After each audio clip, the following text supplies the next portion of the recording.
교 1번 정으로 손승민입니다. 슈피치의 김가은 부원님께 질문 드리겠습니다. 생협이랑 미팅을 하여 학식 1,000원 인하를 구상을 했다고 공청회 때 말씀을 해주셨는데 혹시 마지막으로 미팅을 한 게 언제인지 질의드립니다.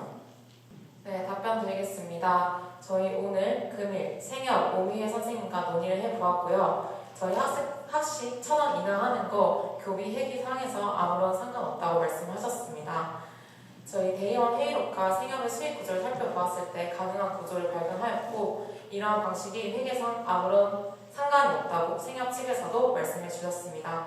추가로 등록금 심의위원회에서 잘 편성이 되도록 하면 된다고 추가 첨언해 주셨습니다. 추가 질의 드리겠습니다. 그러면 공청회 때는 생협이랑 미팅이 최종적으로 마무리된 게 아닌데 왜 답변받았다고 거짓말을 하신지 의문이 들며 공청회 때 한 발언은 거짓말이 아닙니다. 충분히 생협의 수익 구조에 대해서 논의해 보았고 회의록을 통해서 이 학식 가격 1,000원 인하가 가능함을 발견할 수 있었습니다. 네, 추가적으로 성민규 정후보님께 질문 드리겠습니다. 성적평가 방식은 학사협의체에서 된 것입니까?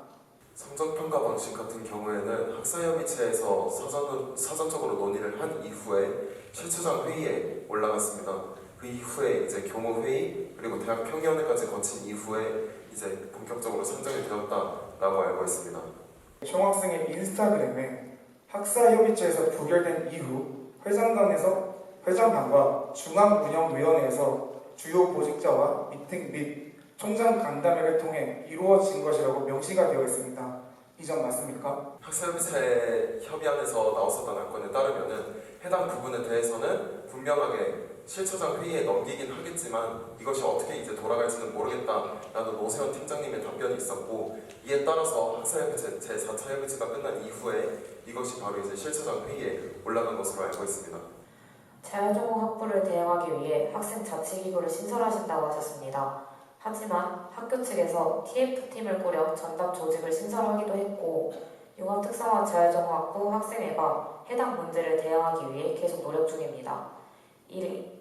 학생자치 신설기구에 대해서 육특학생회와 해당 부분에 대해 논의된 사항인지 해당 학생자치기구는 어떻게 구성되는지 질의드리겠습니다.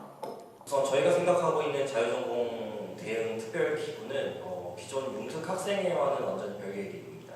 그리고 학교에서 진행하고 있는 TF랑도 완전 별개의 기구입니다. 저희가 생각하고 있는 기구는 총학생회 차원에서 할 수 있는 일을 찾는 것이고 기존 융합특성화 자율전공학부는 이제 내년에 신설된 자율전공학부와 완전히 다른 개념으로 인식하고 있습니다. 그래서 융합특성화 자율전공학부 학생들의 권리라든지 여러 가지 학습권 확보는 저희가 이제 다전공 특위라든지 다른 곳에서 논의하고 저희가 이제 실질적으로 구성하고 있는 그런 자율전공학부 특위는 자율전공학부 학생들이 입학하면서 생길 다전공 어떤 이제 특정 인기과 쏠림 문제라든지 혹은 소수과 폐강 문제라든지 이런 것들을 전반적으로 논의하는 그런 기구로 구성하고 있습니다. 전과를 하고 기존 학과로 재전과한다고 하셨습니다. 공청회 때 리스크를 감수하더라도 원하는 학생의 권리를 보장해 주어야 한다고 하셨습니다. 근데 재전과를 허용하면 전과의 리스크가 줄어들어 전과가 증가할 것 같다는 우려가 생깁니다. 공청회 때 50명이라고 하셨는데 계산 근거는 무엇인지 또한 대형과에서 대학과로 전과가 많을 거라 하셨지만 소수과는 몇 명만 빠져도 학과에 엄청난 타격을 주게 됩니다. 이에 대해 어떻게 대처하실 건지 두 가지 질문 드리겠습니다. 산출 근거는 저희가 1년에 보통 300명 정도를 이제 전과한다고 이제 가정을 하면 사실 전과라는 게 굉장히 시간과 노력을 굉장히 많이 요하는 일입니다. 그래서 기존 과에서 다른 과를 전과를 한 번 하는 것도 굉장히 이제 큰 리스크를 지고 하는 것인데 거기서 이제 한 번 더 전과를 하게 되는 경우에 본인과로 돌아가는 게 아니라 또 다른 과로 전과하는 걸 염두에 두고 하시는 말씀이시죠? 네, 그런 것 때문에 걱정을 많으신 것 같은데 이제 보통 처음 전과를 시도하는 과가 소형과가 많습니다. 소형과에서 대형과로 진학을 하고 근데 또 다른 과로 만약에 전과를 하게 되면 대형과에서 보통 대형과로 진학을 할 것이고 저희가 그런 관점에서 봤을 때 사실 대형과 쏠림 문제라든지 이런 것들은 소형과에서 대형과를 갈 때 문제점이 보통 많이 발생하는데 대형과에서 또 다른 대형과로 전과를 할 때는 또 다른 문제라고 생각을 합니다. 그래서 저희가 이제 실질적으로 소형과에서 대형과로 진학하는 학생들이 많아짐에 따라 생기는 문제는 별도로 해결해야 된다는 입장을 저희는 갖고 있습니다.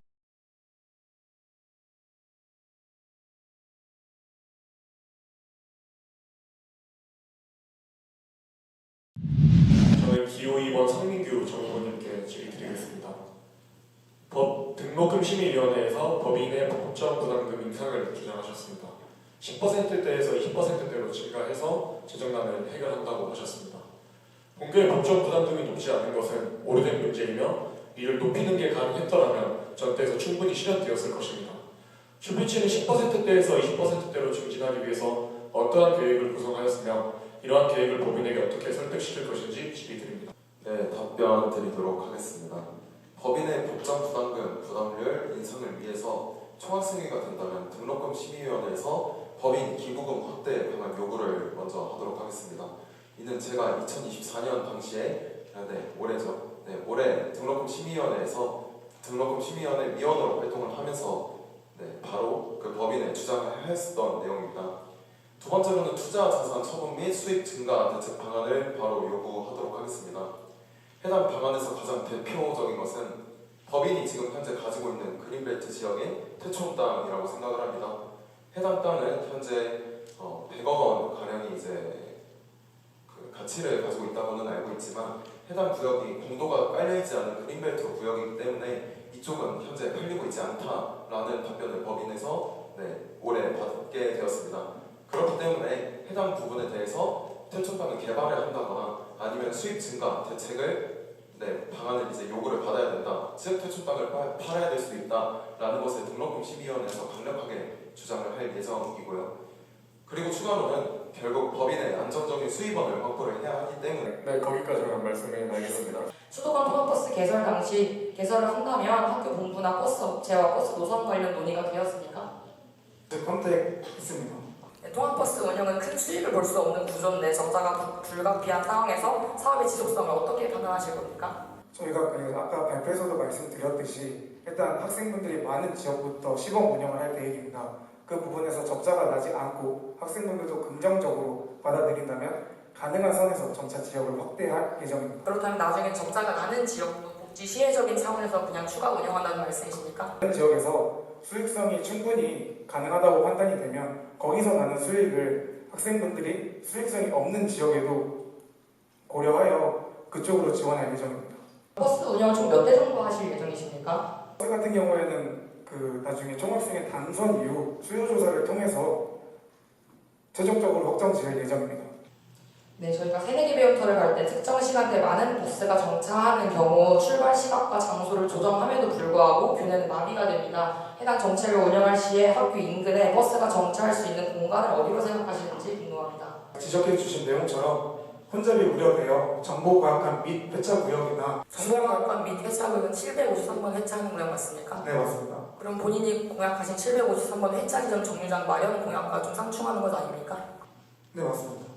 상충하는 것이 맞나요? 근데 혹시 질문의 요지가 그러면 그 버스랑 통학버스랑 겹친다는 네, 말씀이시죠? 맞습니다. 통학버스 같은 경우는 학생들이 내리는 시간만 소요가 되기 때문에 정차가 아니라 죄송합니다. 거기 멈추는 것이 아니라 잠깐 정차하는 거라서 크게 문제가 되지 않을 것이라고 예상이 됩니다.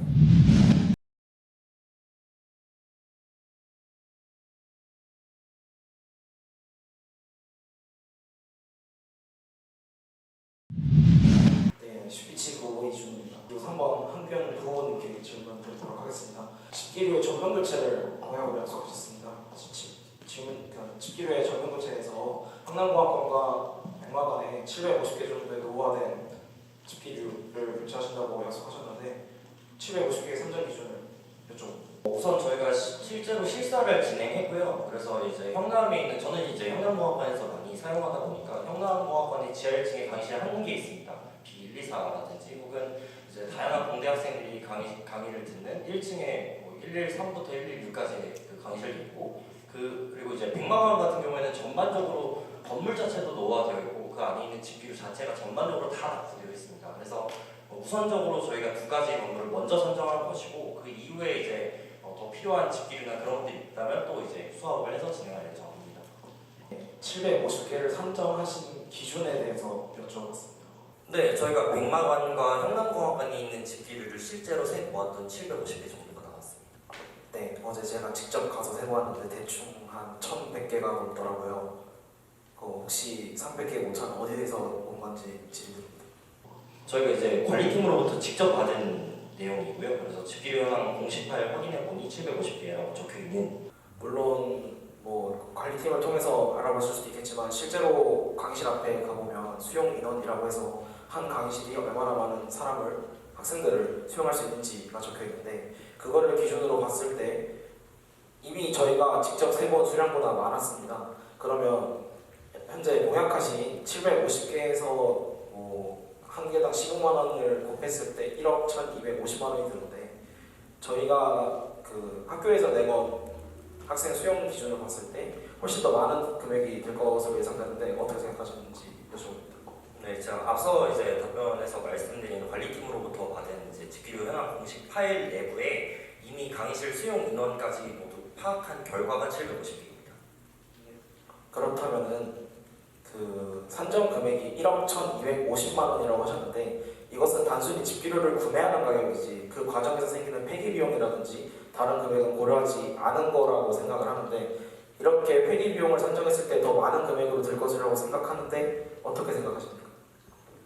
폐기 비용까지 포함한다면 기존에 있는 비용보다 더 이제 증액이 필요하겠지만, 실질적으로 저희가 필요한 금액이기 때문에 모두 다 대학혁신 지원 사업비로 진행해야 되는 사업에 알겠습니다. 생각하겠습니다. 네, 기호 1번 정후보 손승민 후보님께 질문 드리도록 하겠습니다. 대표 공약으로 운동장 축제를 강력하게 주장하셨는데 이에 대한 예산 편성을 고려하셨는지 궁금합니다. 저희가 말씀드린 그 잔디 문제에 관해서 보호 조치에 관한 문제들을 저희가 이제 기업을 선택해서 예산을 측정을 해봤습니다. 하지만 저희가 그 예산안을 발표해서 말씀드리지 않은 이유는 예산안은 이제 기업에서 내준 견적서기 때문에 기업에 이제 그런 거는 공개적으로 네, 대략 얼마 정도 드는지만 알려주시면 감사하겠습니다. 저희가 생각하기에는 지금 1,500 정도에서 추가적으로 발생할 비용까지 고려하고자 합니다. 네, 저희가 직접 기획사에 연락해보고 저희 운동장 크기에 맞춰서 예산을 내본 결과 최소 약 1억 2천만 원 더 듭니다. 이에 대한 재정적 부담을 어떻게 해결할 건지 답변 부탁드립니다. 네, 일단 그 부분은 제가 앞서 말씀드렸듯이 지역 상생 축제로도 전환을 해보고자 합니다. 따라서 관련 지자체나 구청이나 의회 등 그런 부분에 이제 요청을 할 계획이고, 심지어 이제 국가 사업에서 문화 같은 부분에 축제 지원 예산 사업을 주장을 하고 있는 경우가 있습니다. 네, 알겠습니다. 감사합니다. 김주영 정 후보님께 하나 질문 드리도록 하겠습니다. 공약으로 법률 전문 시스템에 대해서 말씀을 해주셨는데, 법률 전문 시스템은 지속적이고 안정적인 운영이 중요합니다. 이때 법대 동문들을 활용하여서 진행을 하시겠다고 하셨는데, 동문들의 지속적인 참여를 어떻게 보장을 하실 계획인지 궁금합니다. 제가 법과대학 학생회장 작년에 했을 당시에 굉장히 의욕적이셨습니다. 숭실대학교 총동문회 중에 다수는 법과대학 동문회라고 할 수 있을 정도로 법과대학 동문 선배님들께서는 그 후배들의 어떤 그런 사업이나 어떤 도움 이런 것들을 주시기 위해서 항상 많은 부분에서 노력을 하고 계십니다. 그래서 거기서 차관을 했습니다. 법률 전문 시스템의 서비스의 운영에 필요한 예산이 지금 현재 어디에도 명시가 되지 않은 것 같은데, 동문 참여에 따른 보상이나 기타 운영비, 예를 들어서 공간 대여, 자문 자료 준비 등 이러한 이제 기타 운영비에 대해서 얼마나 예산을 책정하고 있으시며 이를 구체적으로 어떻게 조달하실 계획인 건지 궁금합니다. 제가 말씀드린 것과 같이 동문에서 굉장히 열심히 적극적으로 참여를 해주실 사업이고 그러심을 이미 확답을 받은 상태입니다. 그렇기 때문에 관련 예산 측정하지 않았습니다. 지금 있는 공간과 지금 있는 사람들이 진행할 공약이기 때문에 제가 법대 학생회장 하던 당시에도 예산 없이 진행했던 공약입니다.